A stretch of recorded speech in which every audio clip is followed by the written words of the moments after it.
রহমানির রহিম। আমরা আপনারা যে ফলটা দেখতে পাচ্ছেন এটি আতা ফল হিসেবে পরিচিত।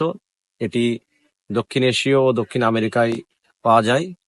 আহ, এই ফল আমরা বাড়ির আঙিনায় এবং আমাদের যে পতিত জমি সেখানে চাষ করতে পারি। এই ফলটি হইতে পারে আমাদের সম্ভাবনাময় একটি ফসল। এই আতা ফল বীজ থেকে চারা রোপণ করলে 3 থেকে 4 বছর সময় লাগে ফল আসতে। আর যদি কলম করে চারা রোপণ করা হয় তাহলে আপনার 2 থেকে 2.5 বছরের ভিতরে ফল পাবেন। প্রতিটি আতা গাছে 50 থেকে 100টি ফল পাওয়া যায়।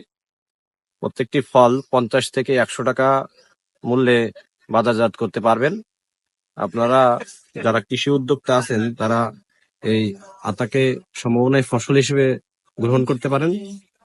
কিন্তু একটি মেসেজ থাকবে আপনাদের জন্য, আপনারা গাছ লাগানোর আগে জাতটা খুব ভালোভাবে দেখে নেবেন যাতে জাতটা উন্নত মানের জাত হয়।